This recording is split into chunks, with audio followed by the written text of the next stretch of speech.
Welcome to the Daily Horror Habit Podcast. I'm your host, Jay Krieger, bringing you daily reviews of current and classic horror movies for your twisted pleasure.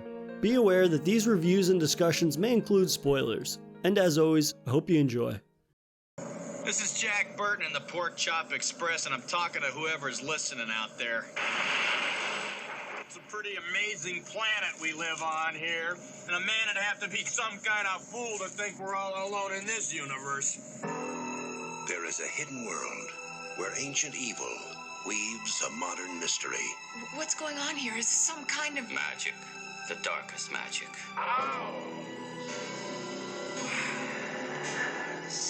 They call it Little China. Finally, we shall bring order out of chaos.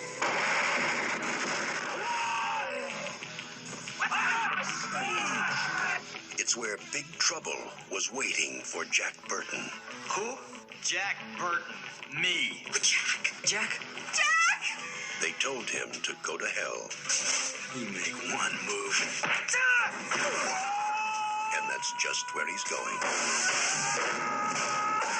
Somebody, I don't care who, tell me what is going on.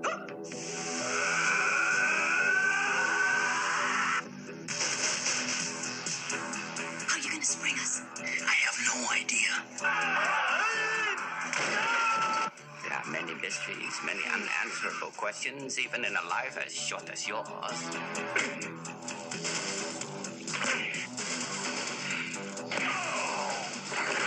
My destiny rests in your capable hands. Hey, I'll do my best.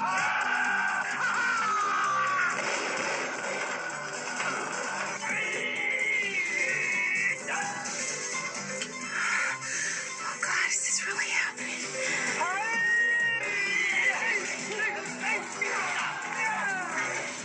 This is gonna take Cracker Jack timing, Wang. 1, 2, 3. We may be trapped. Total concentration. Safety. Yeah. You ready, Jack? I was born ready.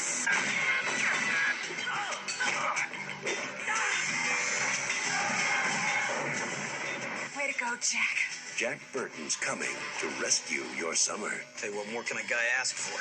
20th Century Fox presents Kurt Russell in John Carpenter's Big Trouble in Little China. It's all in the reflexes. Welcome to another installment to my year-long Masters of Horror celebration, in which I'm joined by a guest every Friday to chat about one of their favorite films from our month's featured director. For the month of January, we're honoring none other than the legendary rebel of horror himself, John Carpenter. And today, for my final Carpenter-focused discussion, I'm joined by a returning friend of the show, Shaun, to chat about John Carpenter's Big Trouble in Little China. Shaun, welcome back to the show, man. Thanks for having me. No problem. I was really excited to chat about Big Trouble in Little China because, from what I understand, you're kind of a fan of this movie, right? I think it's my favorite movie. Big dork alert. One of the only Funko Pops I own is a Jack Burton, but I've also dressed up as Jack Burton for Halloween a few times. I have the movie. It's probably the movie I've seen the most of any movie ever. You have the board game too, don't you? The board game and the card game. There's two separate there games. you go. Nerd alert. I didn't even know there was a card game. So. Yeah. The fandom of Jack Burton extends more than I realized. But yeah, when I was thinking about people that I know that have kind of a diehard love of Carpenter, and specifically like one film that is definitely different than what I've already covered with other people, I couldn't think of anybody better to talk to. So in terms of just like starting our conversation, I'm curious, what was kind of your John Carpenter origin story? Do you kind of remember the first movie you saw of his? Yeah. Can you guess what it was? It was probably Big Trouble in Little China. Yeah, it was. It was Big Trouble. I was a little kid, like elementary school, and my friend Paul, who's still my friend to this day, and we actually work together, I went over to his house. Like, we would go over to each other's houses all the time, but he was like, once when we had a sleepover, he was like, "You want to watch Big Trouble in Little China?" And I was like, what is that? That sounds weird. But we would always watch movies like that. We would watch like Jackie Chan movies, or like other movies like The Heroic Trio with Michelle Yeoh, and things like that. But it was it was recorded off, I believe, HBO. It was just, he had like, his dad recorded movies off TV all the time, and that's basically what we watched. So yeah, that was my first experience, just watching that and thinking it was like the weirdest movie I've ever seen, but like, I don't know, it was kind of a transcendent experience, and I just liked it more and more the more I grew up and the more I watched it. So that was my origin story with John Carpenter. That's a pretty fitting place. I mean, I came to John Carpenter at the opposite end of the spectrum of the genres that he covers, because like The Thing was the first John Carpenter movie I saw, which is very much horror centric. So I came to Big Trouble in Little China much later in exploring his filmography. So I started with The Thing, and then I like hit up the greatest hits from early in his career, whether it be The Fog, Halloween, Assault on Precinct, or Escape from New York. And Big Trouble in Little China is one that took me so long to see, just because it was so far removed from my understanding of John Carpenter, like what I came to expect from him. And yet that is why I think the film really stands out to me amongst his entire filmography as one that is so distanced from a lot of his early works and kind of what people assume he mostly makes. And yet it really is this kind of labor of love from him and this blending of genre influences and all of these things. I mean, right down from the title. I mean, Big Trouble in Little China, that title kind of, it jumps off the box or jumps off the TV at you basically. And I think comparing it to, or rather saying that you and your buddy were big fans of like martial arts movies and Jackie Chan, I mean, this is kind of like a spoof on those movies, but it's not, that's almost doing it a disservice to say that it's just a spoof of that, right? I mean, it is so many of these different genres, whether it be a love letter to martial arts, a love letter to comedy, to supernatural, to fantasy. I mean, it's really a remarkable film amongst all of his other ones. Yeah. And I think, that just combined with my upbringing with it and the fact that I saw it first, I think that's just why it's my favorite still, and my favorite movie. But yeah, for those who haven't seen Big Trouble in Little China, it stars Kurt Russell as the one and only Jack Burton, who is a trucker, and he must help rescue his friend Wang Chi, played by Dennis Dunn, helping rescue the fiancé from an ancient sorcerer whose otherworldly lair lays beneath San Francisco's Chinatown. So in terms of like, if you're thinking of Carpenter's filmography as a whole, what about this movie really stands out to you first? Obviously, it's your favorite movie, it's your favorite Carpenter movie, but what is one of the elements of it that really separates it from his other works? The dialogue, and just it's definitely his funniest movie. It's interesting too, because I actually had forgotten that he didn't write the movie. He directed and he did the score, but the way that he captures scenes and dialogue, scenes that are kind of like heavy comedic dialogue in them, the scene themselves almost plays out funny. Like there's a funny direction to everything. I mean, whether it's Jack Burton's numerous one-liners, which we'll get into, or if it's just kind of like characters that are constantly like saying their own name out loud to people, which is basically just like they enter a room and they have to say their own name to everybody. Yeah. Or Gracie Law here. Yeah, exactly. I'm Gracie Law, and she gives us a quick like 10-second bio about herself, and then nobody bats an eye. And then also just the terms of like characters that only say everybody's full name, basically. There's a couple instances where they say like, "Hey Jack," but for 90% of the movie, it's not Jack, it's Jack Burton. And that's something that Egg I is think always Egg Shin. Yeah, Egg Shin. Yeah, exactly. And I just love the dialogue, like you had said. I mean, it's so playful and it's legitimately funny, but then it's also, there's just an awkwardness sometimes to the way certain lines are delivered that make them hilarious. Yeah, in a different movie, the lines would be stupid. Yes, absolutely, yeah. But they work really well in this movie. Yeah, and I think that part of that really has to do with Carpenter's direction. And I mean, yeah, again, like you had said, some of the lines are, in another movie, they would be pretty dumb, but I mean, Carpenter has crafted this entire film around it being such a smorgasbord of genres that he loves, whether it be like Western, martial arts, fantasy, comedy. And he creates this kind of weird and wacky world where everything works in a way that it basically has like no right to work as well as it does. Yeah. And I mean, yeah. And there's also the issue of a white guy making a movie that's, centered on Chinese culture and this Chinese experience. But I can't speak for it because I'm also a white guy. Right. But I did go to a panel with the guys that played the Three Storms, plus James Hong. Oh, And very James cool. Hong strikes me as extremely curmudgeonly, for one. Just because, somebody in the audience asked if he thinks that representation with Asian actors has gotten better in Western film, and he point blank said no, that he still thinks Asians are considered the butt of jokes and stuff like that. But he himself, I don't know, he had nothing but good things to say about how John Carpenter handled this movie. So I take that as a good thing.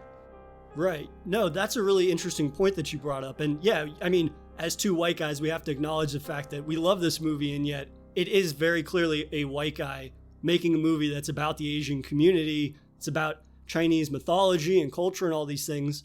And yet the entire movie, the main character, who's a white guy, is not really the hero of the movie. He's a sidekick in his own movie, right? Yeah. And he's just kind of a well-meaning buffoon.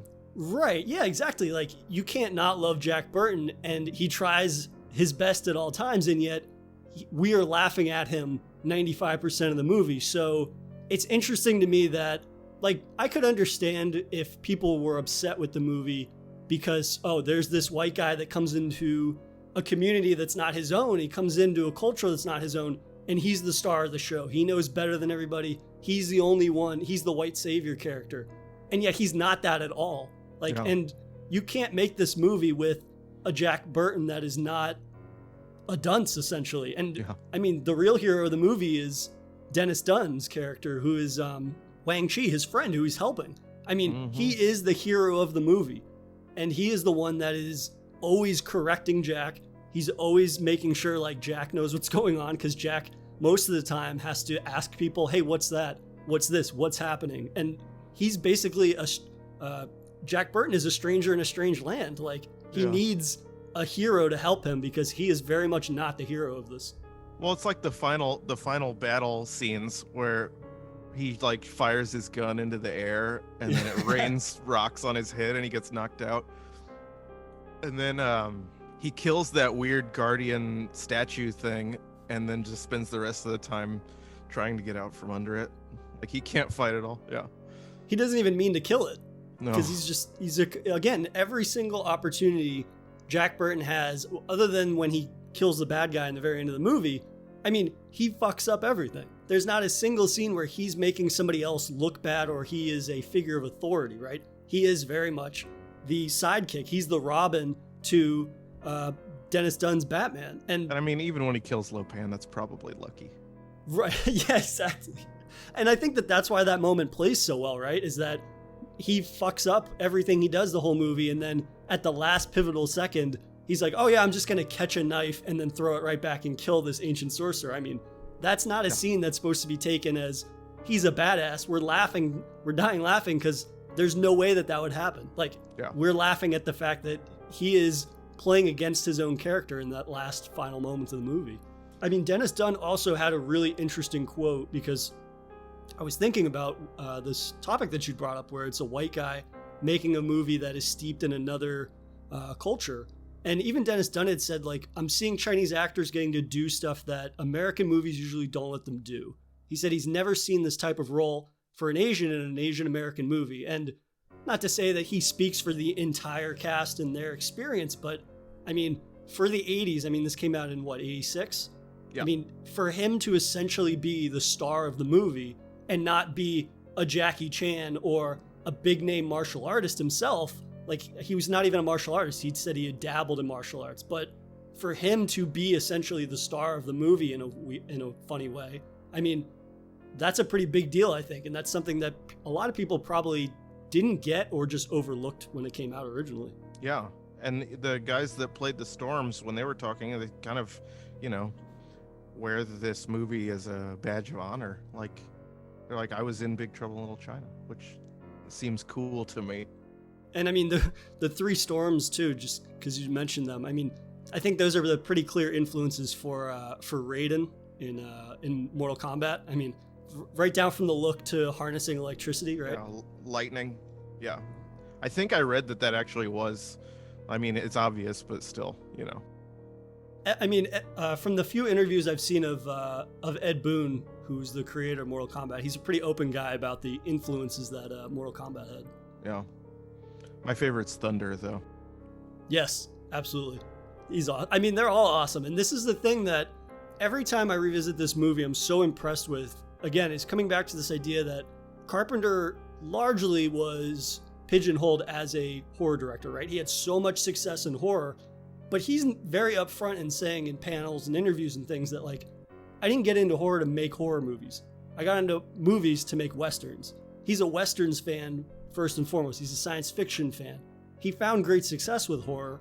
He has a penchant for making fantastic, timeless horror movies, but it's very telling, I think, that he has a broad love of film and cinema, and that really comes out in this movie. He doesn't really like focus on one specific genre in this movie, right? I think he said he set out to make a Western, and yet this is like 5 or 6 different genres kind of melded into one in a way that, again, it shouldn't work, but I think it works so well.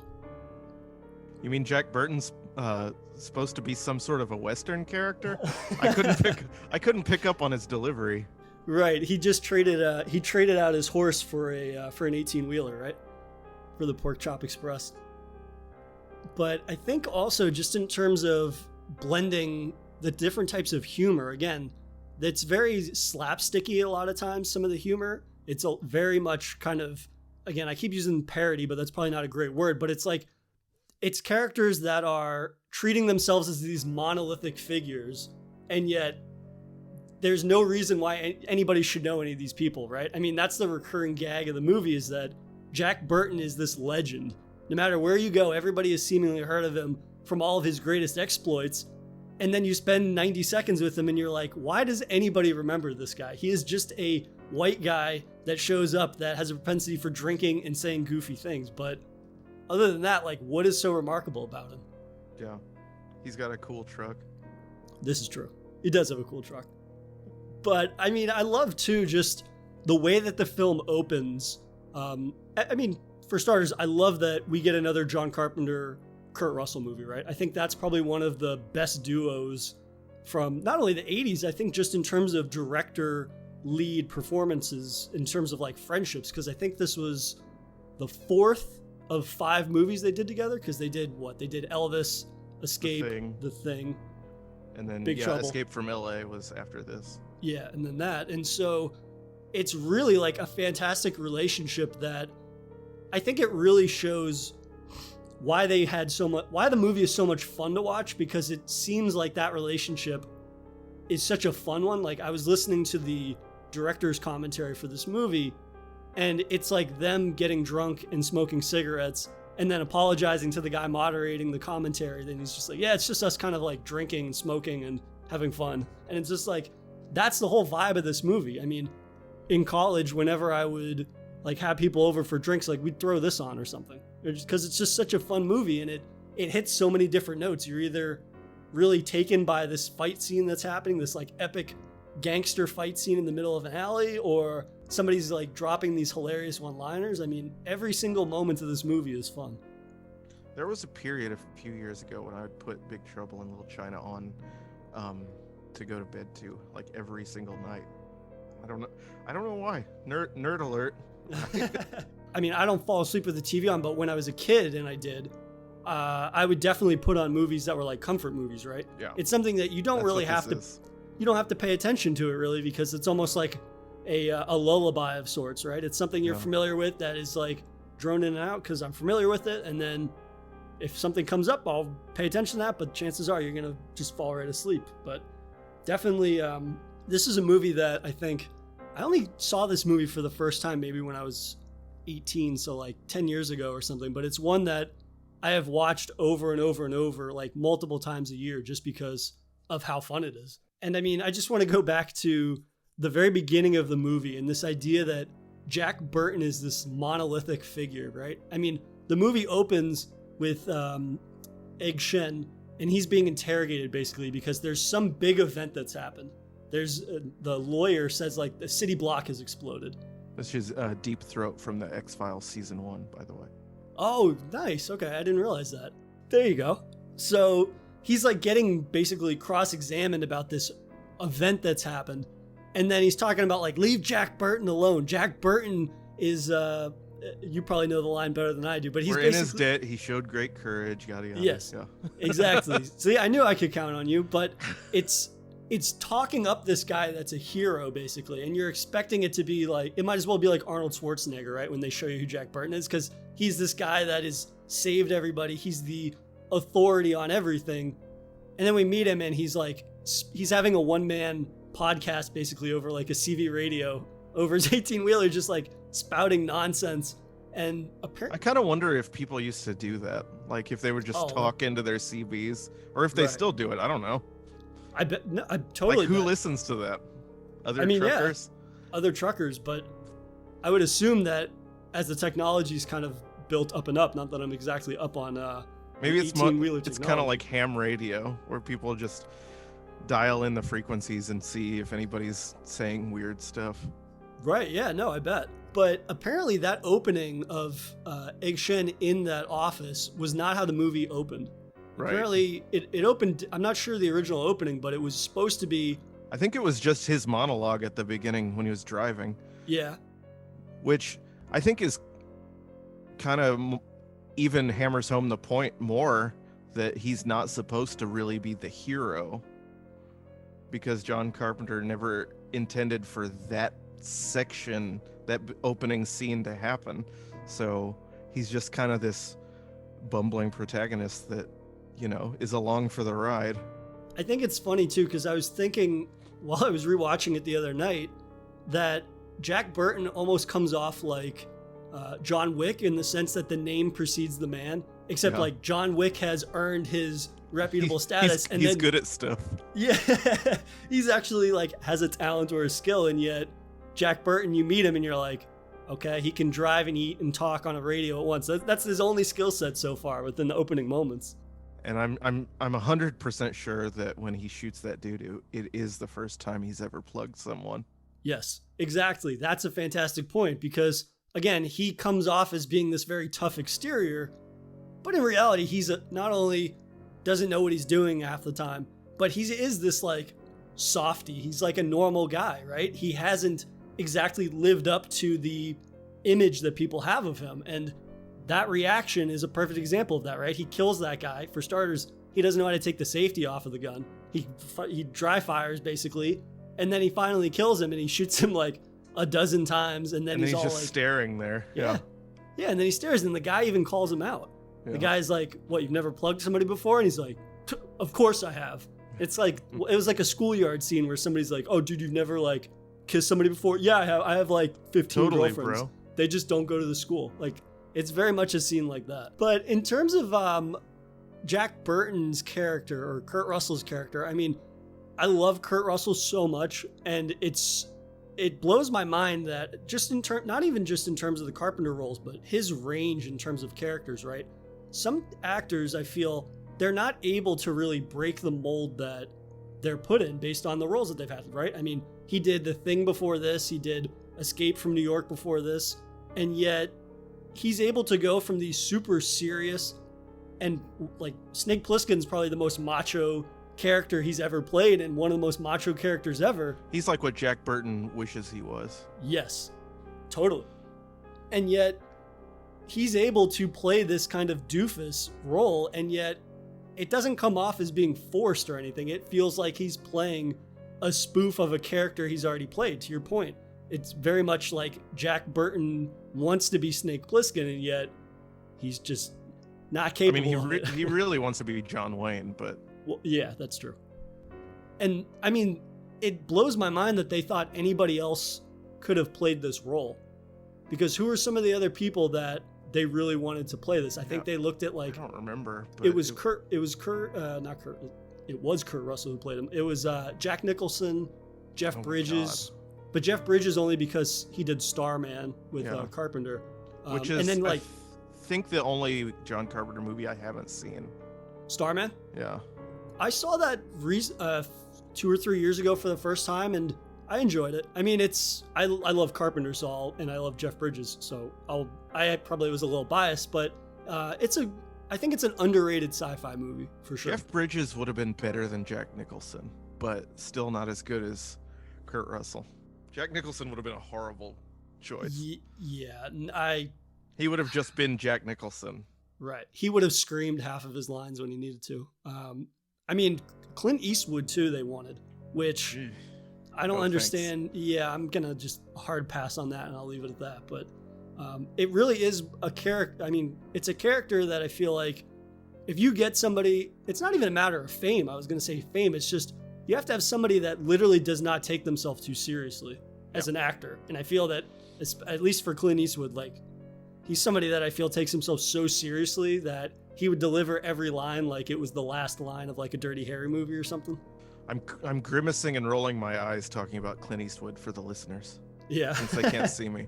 This is true. Me as well. But so, yeah, I mean, thankfully Kurt Russell was the one to do it. And I mean, this is definitely one of my, not only one of my favorite Kurt Russell Carpenter joint performances, but like Russell performances in general. I mean, how does this one rank? I mean, I assume this is probably either your favorite or close to it. It's this and like Overboard, but this is definitely number one. Overboard's another one of those special movies that's kind of just comforting. I think it's a little problematic in this day and age, but still. That's one of those movies I see people reference all the time, and I have never seen it. It's worth a watch. Yeah, I assume it's a comedy. Yes. All right, cool. So I will definitely. Did they come out before or after this? That's a good question. Just because the year after. Oh, a year after. Okay, so he was still sort of in that comedic mode then, I suppose. Yeah. But yeah, let's kind of mention some of our favorite Burton quotes, because we talked about how much we love the dialogue in this movie and how back and forth and snappy and sarcastic it is, and how it goes from like biting to you're just like, okay, this person just ran into a room and said their full name out loud and then gave us a 20-minute synopsis of them. So what is some of your favorite just Burton quotes? Okay, most of them are the ones where it's clear he doesn't know what's going on. So let's see. There's a part with that beholder thing, the big creature with the eyes. I think it's called a guardian technically, but it's a beholder from Dungeons and Dragons. And he just goes, "Oh God, no! What is that? Don't tell me." Or Wang's uncle is talking about how Lopan can change forms, and he says he becomes a dream, and Jack just says, "What?" Or like there's a moment when they're in the truck together on their way to the airport where Wang's like, "Oh, that's why the bottle didn't break. My mind and my body are going north and south." And he just looks at him and he goes, well, that's such a great moment too, because that really captures, not only is Burton a skeptic and he's going into this fantasy world for the next hour and 30 minutes of the movie. I mean, it makes him look like a fool for being a skeptic, but also, I mean, these two, I love Wang and Jack's friendship, because it's they're not just casual acquaintances. It's like they have this history, and yet Jack, when Wang is describing his love for this woman, Jack is like sitting there rolling his eyes, and he's like, "I'm so fucking bored listening to you talk about this woman. I don't care at all." And it's just hilarious that their friendship is portrayed as being like, they have this crazy history where Wang is mentioning Jack to everybody he meets, and yet Jack is such a dickhead, he won't even listen to this guy like profess his love for this woman that they're going to meet. Yeah. Oh, another one more. The exact same kind of situation where he doesn't know what's going on. The big giant fish worm monster that comes out of the wall in the cave. When he says, "What'll come out no more?" I love half of his lines too. He's such a reactionary character, which does not make him come out to be a hero at all, right? I mean, half of the lines that make us crack up when we watch this are him going, "What is that?" or "What does that mean?" I mean, that's such a majority of his dialogue. He's just like, how is this guy the hero when he doesn't know anything about anything in this world. Again, he's a stranger in a strange land, essentially. One of my lines that I love that cracks me up every single time is when Wang's fiance, gets kidnapped, and then they're in the parking garage, and the gangsters almost run them down, and Jack just jumps up and he has this like 100-yard stare at the car as it drives away, and he just goes, "Son of a bitch must pay." That's probably my favorite line, because he says the way that he says the line, like there's nothing that should be funny about that line at all. No, but he wants so bad to be the tough guy. Exactly. It's like something a little kid would say. Yes, totally. And it's to the point where he's just like, I am the lead in this movie, and yet he has not proven that he is anything other than like a second or third string character for the first 25 minutes of the movie. And now for a brief intermission. If you've been enjoying this episode of Daily Horror Habit, please take a moment to subscribe to the show on your preferred streaming platform or leave us a review on iTunes. And thank you for your continued support, and I hope you enjoy the remainder of today's horrifying episode. Oh, another one. When that Lord of Death guy, he pulls out his telescoping baton, and he's just like, "Where'd you get that?" Again, like, he is so... You would think that this guy that is larger than life, that has this tough, masculine exterior, you would think that he would be like, his experience in his ways or whatever, he would be able to expect things that happen. And yet, everything that happens, he's so shocked by it.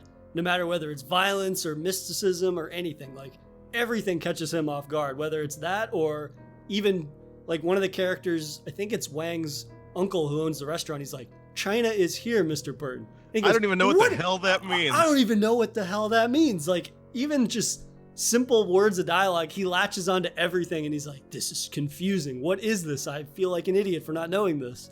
I especially love the line where he's like, "If we're not back by sunrise, call the president." Like, yeah. He's again, like, this idea that the journey that he's on, like the scale of that, he sees it as being like life or death, when in reality it's this small event that nobody outside of like this group of people is even aware is happening, which I think is funny compared to Carpenter's other movies, because it is very much the stakes of like The Thing, right? I mean, in The Thing, if the thing escapes, then it's the end of the world.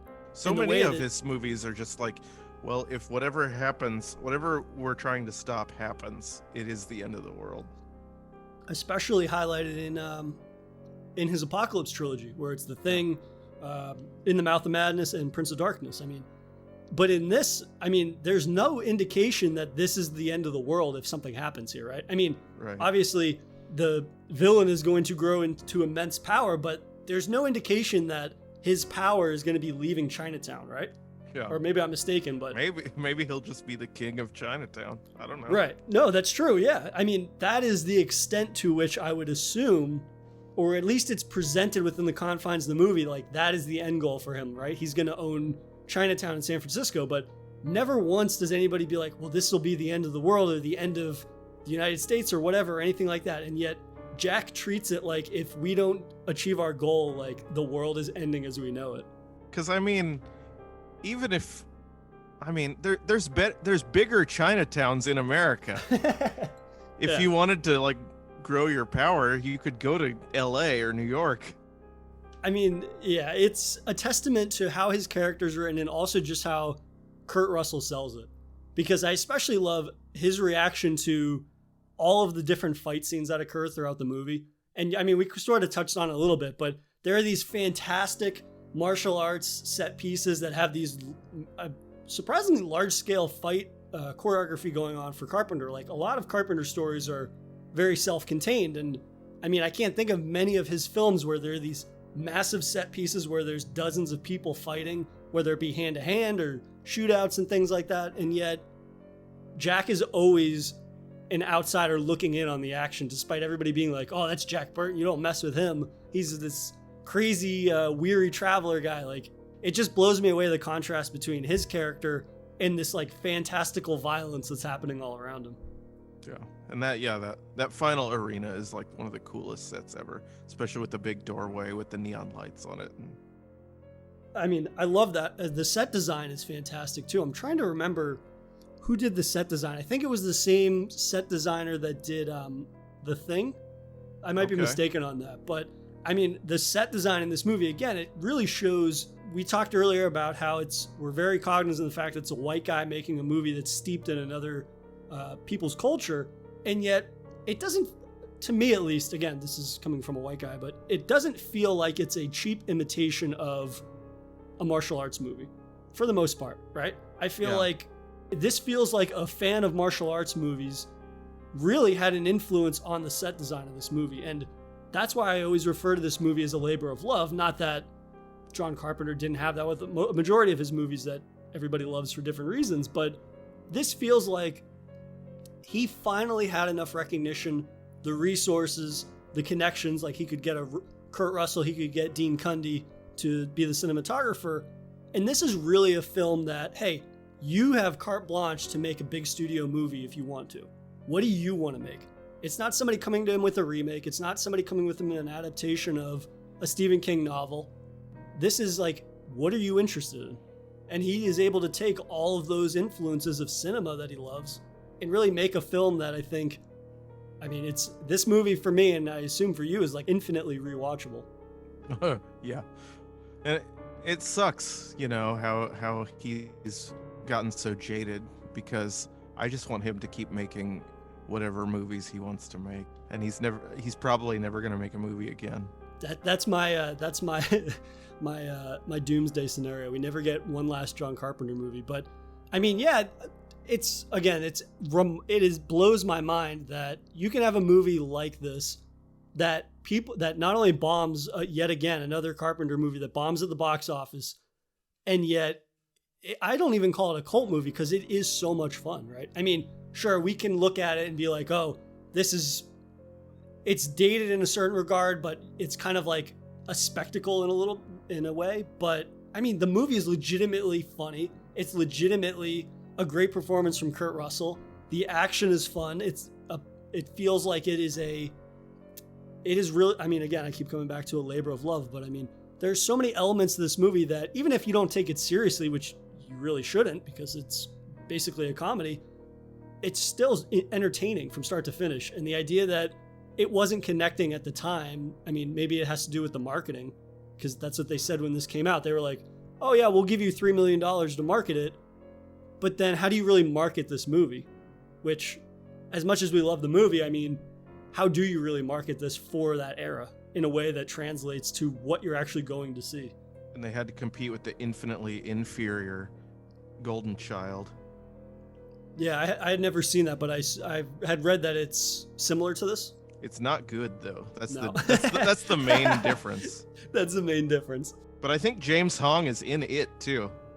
Oh, really? Yeah, but he's also got like 500 credits, so he's in everything.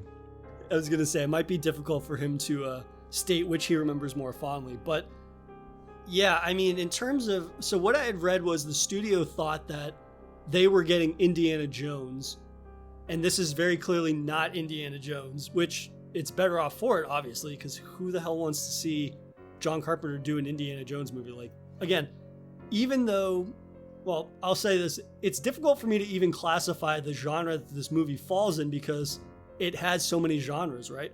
I mean, it's a fantasy movie, it's an action movie, it's a comedy, it's a martial arts movie, and yet, if you were to describe it as any one of those, it's not really doing it justice what it is, right? I mean, how do you describe this movie to people that find out, You just gotta watch it.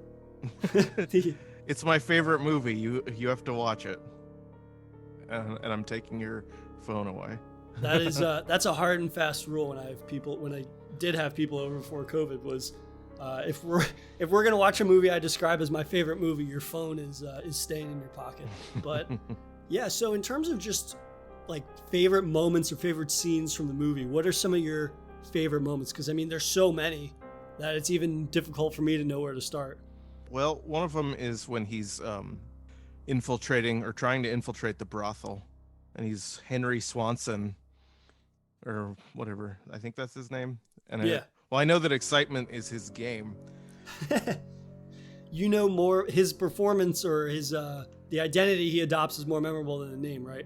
Yeah. That character that he gives, I don't know if this movie came out before or after.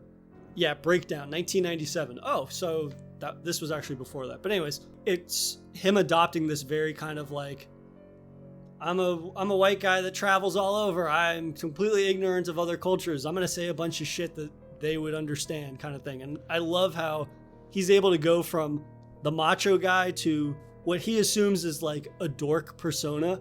And yet the dork persona is not that far from his actual persona in the movie because he doesn't know anything. He is ignorant of other cultures. He's ignorant of everything. That's just him. Yeah. It's Jack Burton with his hair down for a change. Not having to put up that tough masculine exterior. But in terms of like fight scenes, what are some of your favorite kind of action martial arts fight scenes? I liked the big the ending part with Wang and Thunder, where he's just basically chasing him around the room until he, does his thing where he explodes. My favorite part of that scene too, before he even explodes, is when he's chasing Wang around and he's getting pissed off from having to chase him, that he stops at that table and he's like, I haven't broken anything in 30 seconds. I'm just fucking smashes through the table. That's one of my favorite bits of that whole thing. And then the I really love the whole the first action scene with the funeral procession. Yeah. And all that. And when he just fucking blasts Lopan right in the fucking dome with his truck. Absolutely, yeah. I love that. Not only that, but like that's Jack's first. I think that scene is not that long. It's less than 5 minutes long, I think. And yet Jack and Wang are sitting there not doing anything. They're just watching this insane violence explode. And Jack's first reaction is like, oh, I'm going to run. So he basically just plows through everybody and doesn't give a fuck if he runs anybody over. I mean, and they're in like the most ostentatious, like attention-getting vehicle they could be in. But somehow everybody is ignoring them. They look around like they're trying to hide, but it's like, dude, you're in a fucking 18-wheeler. You're not going anywhere. Everybody can see you. But I really like that scene too, because it is this massive scale fight scene. At least it's massive scale in terms of like Carpenter's norms for his films, right? Yeah. And I love that it doesn't feel cheap. I mean, granted, again, Carpenter is not extremely well versed at that time in his career at these big set piece actions, and yet it feels like I don't know how to put this. It feels like his attempt at mimicking martial arts films that he is such a fan of, and it doesn't come off as a cheap imitation. It doesn't come off as being something that you wouldn't expect to see in a martial arts movie. It feels as accurate as it could be, or as good of a homage to the films that he loves, in a way that's faithful and competent in a way that is surprising to me based on his lack of those types of scenes that he's filmed in his career at that point. Plus, the guy with the butcher knife is like the coolest dude. Wielding a meat cleaver in the street is an aggressive move, but it's a I just power love move. The way that Carpenter frames that, not only from an action set piece, but also from like a comedic set piece. I mean, you have these guys that are in the funeral proceedings, and then the other guys like show up and they have guns, and the one guy kind of like squares up like he's a cowboy. Yeah. And then nobody else thinks to take out a gun. And then all these guys get gunned down, and then they come back 30 seconds later and they have bigger guns. They have all these guns, and it was like, there's no other cowboy that he's squaring up with. I was like, I assumed that they would have sent somebody to like duel with him. And yet everybody's kind of just like, there's a guy with a gun over there. We're just going to keep doing our thing. His gold-plated revolvers. Yeah.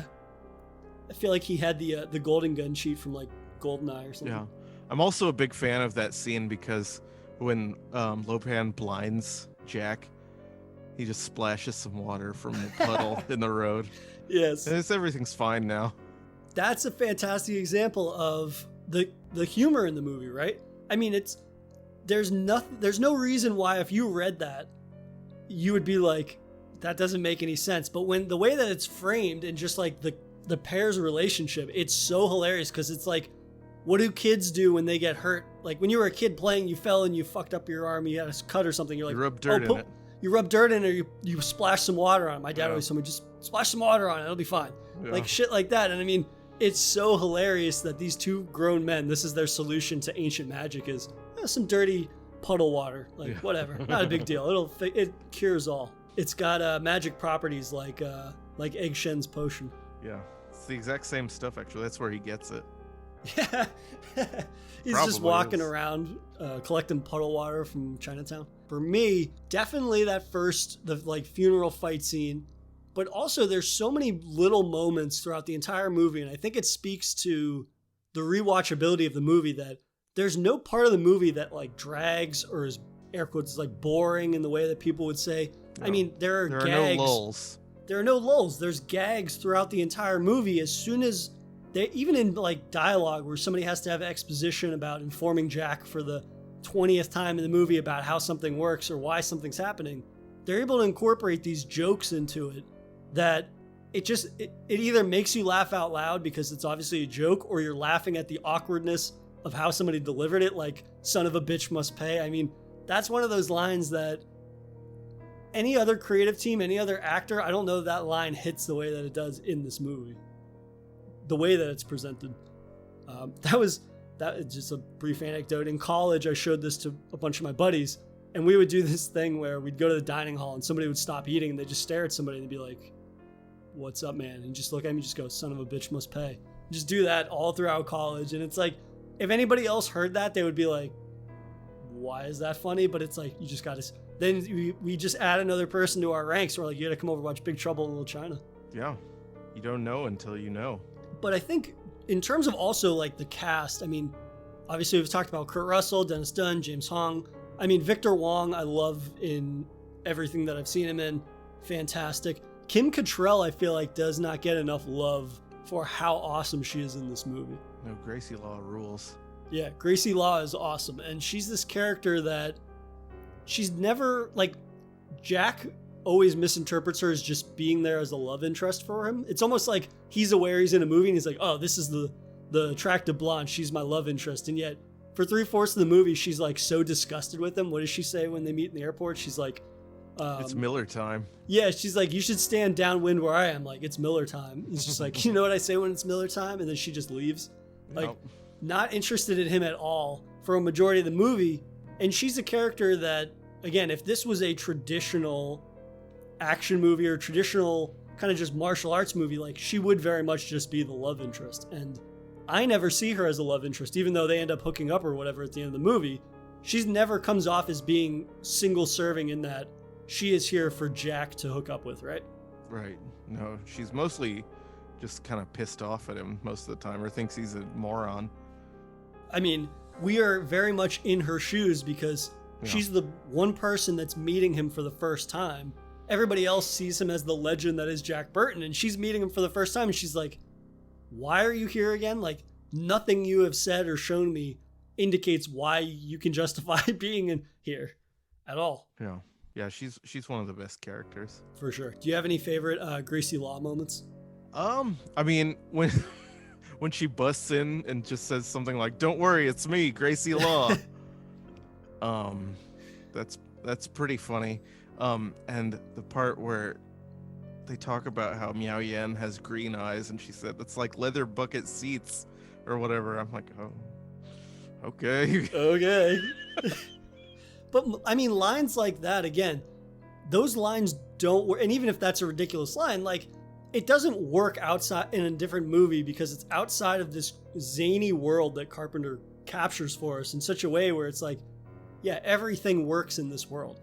No matter what type of genre influence he's throwing in or the types of dialogue, the way it's being delivered. I mean, it really is a testament to just how the movie is made that you accept the parameters of the world are so wacky and wild that you accept everything that happens, right?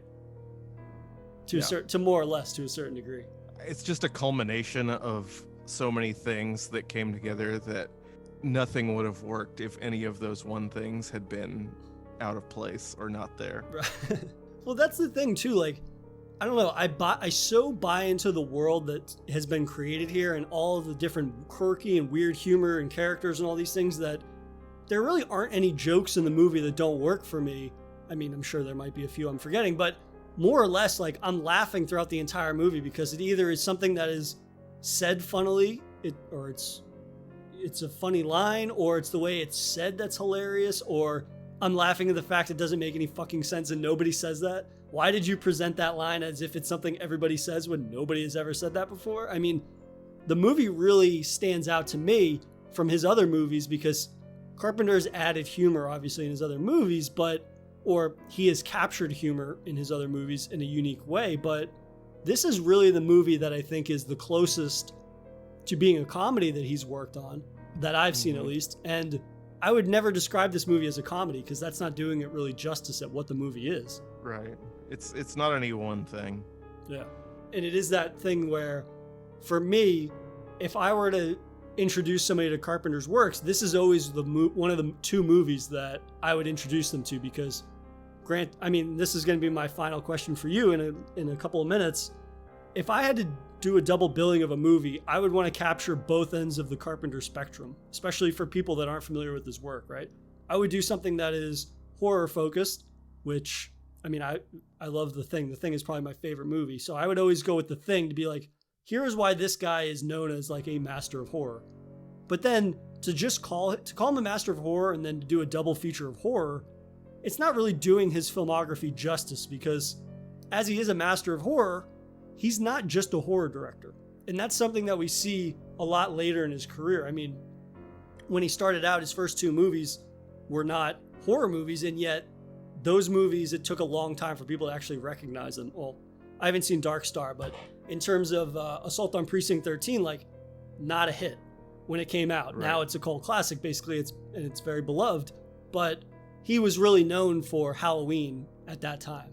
And yet, I think it's depressing when I listen to him talk in interviews and stuff because he does sound, even though he's thankful for his success, he really was pigeonholed. And even though being pigeonholed as a horror director gave us some of our favorite movies, it feels like he was never fully satisfied in what he was making because studios had certain expectations. And after working on this movie, the next two movies he made were independent because he had such a shitty experience working with studios on this.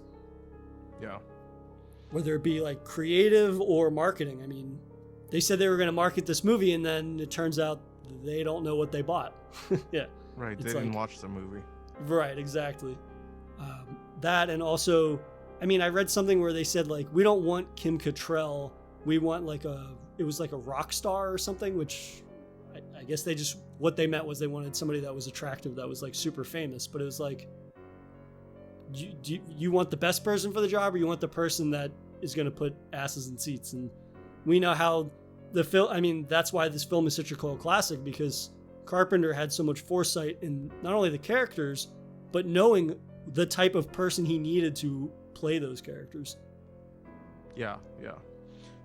Kim Cattrall, whatever she did after this, wasn't like really doesn't seem like she was much of like a sex symbol as at least back then or at the time of this movie, even though she plays like the slut in Sex and the City or whatever. Oh yeah, okay, yeah. But it doesn't seem like that was really her in the 80s. But this is what, if I think of Kim Cattrall, I think of this. I don't think of anything else. And I guess some of the hesitation that they had was the only movie I know that she was in before this. I know she had been in many, but it was Porky's, which I haven't seen, but I know it's a comedy. And Police Academy.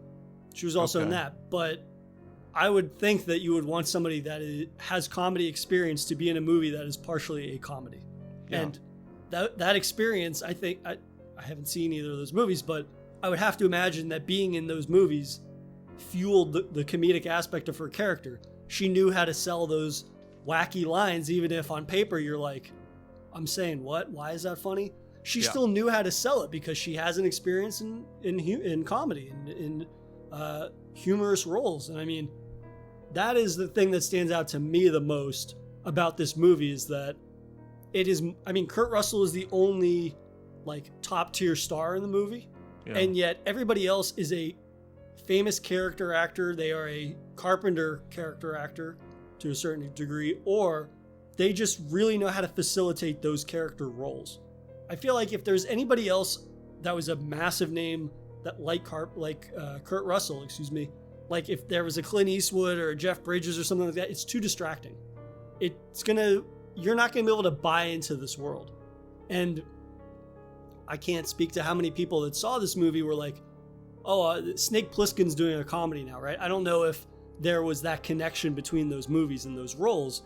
But for me, at least, when I go back and watch this, it's hilarious because I'm appreciative of his range as Snake Plissken, as McCready, as Jack Burton. I mean, it's looking at Kurt Russell as this kind of like monolithic character actor within the world of Carpenter in a way that, I mean, obviously I love that friendship between the two of them, but this performance, I think, really captivates the kind of different ranges of roles that he's played in one film.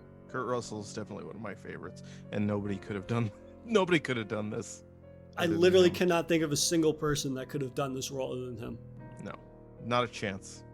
That really goes for a majority of the characters. Again, like if you were to throw out anybody's name that isn't these people, for the reasons I just got done explaining, it just wouldn't work. I wouldn't believe it, right? If it's a bigger name than, because apparently Carpenter wanted Jackie Chan for the role of Wang originally, and it's like, yeah, I can't buy that. Again, like even if you're not that familiar with Jackie Chan, I feel like the Wang role is not about him being a top tier martial artist, and if you have Jackie Chan in a movie, that's going to be that role. Yeah, that's a Jackie Chan movie. Yeah, exactly. Well, that's its too. Own genre. Yeah. That would be a sixth or seventh genre for Carpenter to blend. But yeah, I mean, at that point, even though Wang is very much the protagonist of the film, if it's anybody that is like a top tier martial arts talent, then it becomes just a martial arts movie because you have to interweave that talent into every single moment of the film.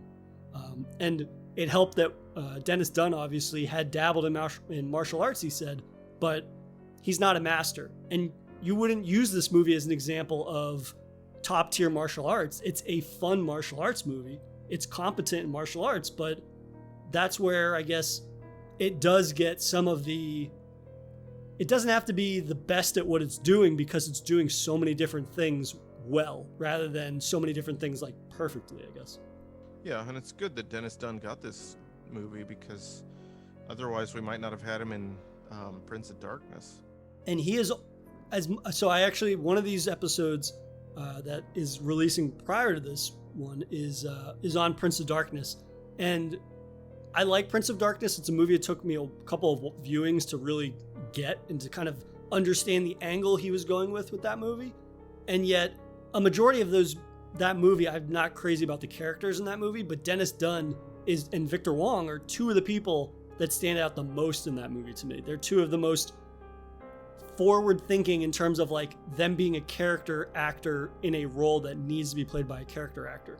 I feel like in that movie, there's, not to try to compare these two movies because that's impossible because they're two completely different movies, but I feel like these guys are so good at being the role that they need to be for the movie. They don't try to step out of the bounds of the purpose of those characters. I don't know. Well, and I think Prince of Darkness is definitely a John Carpenter horror movie that's made through the lens of the John Carpenter that just made Big Trouble in Little China.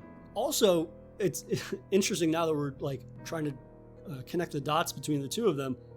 It's interesting that Big Trouble in Little China deals with spiritualism and mysticism and all these things, and then Prince of Darkness is the next movie he makes, and that is very much like a thematic of that movie is the science versus religion and faith. And not to say like Carpenter necessarily tries to take jabs at one side or the other, but it's very interesting to me that he does a movie that is a comedy to a certain degree that deals with mysticism, and then the next movie he makes, it's almost like he's much more open to the idea of mysticism, almost. I feel like Prince of Darkness is one, and obviously Big Trouble in Little China are the ones that deal with mysticism the most, and they deal with faith, and they deal with science and religion, whereas previous to this, he didn't only obviously do monster movies, but he was doing a monster, The Shape, he was doing a sci-fi, he was doing a western that was set in modern day. I mean, it's very interesting that Prince of Darkness is the one that precedes this, because it's like going in the complete opposite direction in terms of a movie that is him, what to me I interpret as him taking his love of genres and then reverting back to something that he's had success in. But again, just like every movie I've seen of his, and it's why I love John Carpenter so much, is that it doesn't feel like he's doing an interpretation of one of his older works.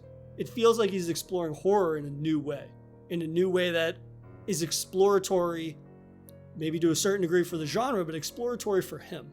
He's moving on from what he's done, but he's taking elements of that.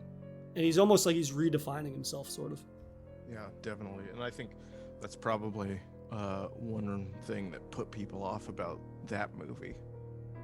That's why it took me so long to like Prince of Darkness when I watched it the first. Because the first, I was very spoiled coming to Carpenter as late as I did, because when I was a kid, I saw The Thing first. And then I saw Halloween. And then I saw... It's a hell of a movie to see when you're a little kid. My grandparents liked to scare the shit out of me when I was a kid. It was like The Thing, The Fly, Aliens on repeat for like the first 10 years of my life. But, nice. But I mean, I was spoiled in terms of like what I expected of Carpenter. And so then when I finally, like over the years, I would want to track down his other movies, become more familiar with his filmography. And so when I saw Prince of Darkness, I was like, where's the monster? Where's the killer? Where's the massive, gory practical special effects? And obviously, when I revisited it in my 20s, because I think I saw that when I was like 15 or whatever, I was like, I wasn't able to appreciate it, obviously, when I was a kid. You're not able to appreciate the direction he took. And when you appreciate the angle he's taking and being cognizant of the story that he's trying to tell, you have to be cognizant of, or rather, the moments that do have those kind of traditional Carpenter moments, whether it's like a guy with a suit full of beetles, or you've got this green goo in the tank, or that woman whose skin is melting. You appreciate those moments more because there's so much restraint in the movie itself. So it's definitely, that's one of those movies that I don't know I would recommend it right off the bat to people to like give a great representation of Carpenter, but it's a movie that if you're a fan of Carpenter, I feel like you have to at least give it a chance at some point. Yeah, that's one of my favorites, though. Prince of Darkness? Yeah. For sure, because I mean, since we're talking about it, and then we can wrap. What's an element of Prince of Darkness that you think he does? I'll say better, but I don't really mean better. I mean, what's an element of that he really capitalizes on in a way that makes it different from everything else he's made? Well, I guess it's kind of similar to Assault on Precinct 13, but a little bit slower burn, or a little bit gentler. Is just that feeling of, being trapped in one location. It's very much a siege film, right? I mean, It's not gangsters. You swap out the gangsters for Alice Crowe-led Legion of Homeless. Yeah. Or Alex Cooper, excuse me. Yeah. Alice Cooper, Legion of the Homeless. Yeah, I think that's very much a siege movie. And also, something that I was thinking about just now, actually, about Prince of Darkness is that the stakes are so high, and yet nobody else outside of that church realizes it. Nobody knows that the devil is coming. Exactly, and that's what I love about that movie, is that they're fighting for the end of the world, and then we keep getting these shots of the street, and and people are just like walking by the church, they're driving by, there's no chaos erupting. They don't realize that the fight for the survival of the world is happening. Like, that's something that makes that movie so eerie. And to your point, it's very similar to Assault on Precinct 13. Nobody realizes that this war is happening at this police station because they're using silencers or whatever. And so cops are driving by, repairmen are driving by, and nobody knows what's happening. And that, to me, is very terrifying. But in wrapping up, I guess my final question for you is going to be, if you had to bill a John Carpenter double feature for somebody that had never seen his work, what 2 movies would you pick and why? Kind of irritated because it would be Big Trouble in Little China and The Thing, and the main reason is because those are my 2 favorite ones. Mm-hmm. But also just because, like you said, it shows how fucking scary he can be, and also how funny he can be. Absolutely, yeah. I kind of stole your thunder on that one. It's fine. It's fine. But I mean, I think that those are those are my two picks, and definitely some other people I've spoken to have said similar things, just because you want to get the full spectrum of what he's capable of. And I mean, people that are really fans of John Carpenter obviously know he's much more than just a horror director. Not that is to like take a jab at what he's capable of, but it's this idea that he is a fan of film. And you see that especially later in his career when he gets the rare opportunities to branch out from horror. And I think that it's telling that no matter what he's doing, he's able to apply the same sort of stylistic, whether it be the score, whether it be the way that he's framing things and the way that he's portraying events. He's able to really make a lot out of a little. And since you mentioned the score, the Big Trouble in Little China theme song kicks ass. But yes, that's all you need to say. I mean, yeah, that is his band did the end credits song, I think. Mm-hmm. Yeah. I forget who it was, but it was John Carpenter and two others did the Coupe de Villes is like the name of their band, I think. Yeah, one of those voices on that song is him, I think. Yeah, is them singing for the final track of the film. And I mean, again, I always look at, because I've been revisiting a lot of his early work, him going from Assault on Precinct 13 and then following it with Halloween just a few years later. I mean, it's really remarkable the similarities that I can see from Assault on Precinct 13 to Halloween, just from a stylistic standpoint and a score standpoint. Obviously, they're two completely different genres, and yet I love the jump from Assault to Halloween, just in terms of seeing him really establish a style that's all his own in Assault, and then growing with that. And you just see him go on that tear through the early 80s of all of those movies. And I mean, that's the thing. I could talk about Carpenter all day because it's just, I mean, because you mentioned he rules. One of, yeah, I mean, yeah, he rules. We're dedicating the whole month of January to him, but it really is every single film you mention of his, you're just like, oh yeah, there's like 10 scenes or 10 different things about that movie that I love and I want to talk about. And that's just a jumping off point, right? And then you can go off on tangents about his other movies just from talking about those. Yeah. Like we did.